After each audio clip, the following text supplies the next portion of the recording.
স্থলবন্দর দিয়ে বাংলাদেশের কিছু পণ্য আমদানিতে ভারতের নিষেধাজ্ঞার কারণে অর্ধেকে নেমেছে ব্রাহ্মণবাড়িয়ার আখাউড়ার স্থলবন্দরের রপ্তানি বাণিজ্য।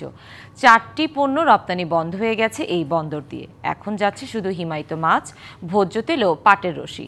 ব্যবসায়ীরা বলছেন, এই নিষেধাজ্ঞার ফলে প্রতিদিন অন্তত 30 থেকে 40 লাখ টাকার পণ্য রপ্তানি ব্যাহত হবে। দেশের অন্যতম স্থলবন্দর ব্রাহ্মণবাড়িয়ার আখাউড়া ভারতের 7 সিস্টার্স খ্যাত 7টি রাজ্যে প্রতিদিন হিমায়িত মাছ, শুটকি, ভোজ্য তেল, তুলাবর্জ্য, প্লাস্টিক পণ্য, পিভিসি সামগ্রী ও প্রক্রিয়াজাত খাবার সহ 12 ধরনের পণ্য রপ্তানি হতো।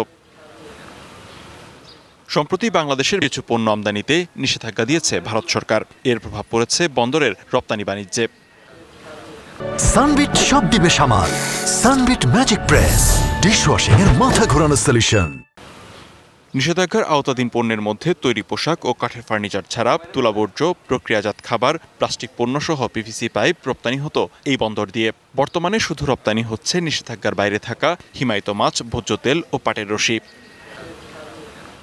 পণ্য আমদানিতে ভারতের বিধিনিষেধের পর থেকেই লোকসানে বাংলাদেশের ব্যবসায়ীরা।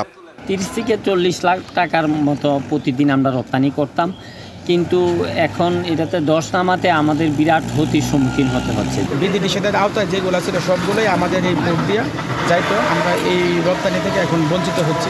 আখাউড়া স্থলবন্দরের কর্মকর্তারা জানান, ভারতের নিষেধাজ্ঞার ফলে রপ্তানি নেমে এসেছে অর্ধেকে। যেই পণ্যগুলো ইন্ডিয়া থেকে নিষেধাজ্ঞা দেওয়া হয়েছে, ওই পণ্যগুলোই আমাদের বেশি এক্সপোর্ট হতো। আগে যে পরিমাণ আমাদের গাড়ি যেত, গাড়ির সংখ্যা কমে গেছে। আগে যেত পার ডে 30-40 গাড়ি, আর এখন কমে আসছে, এটা 10 গাড়ি চলে আসছে। আমাদেরও বন্দর মাসুল আগে যেটা কমে যাবে।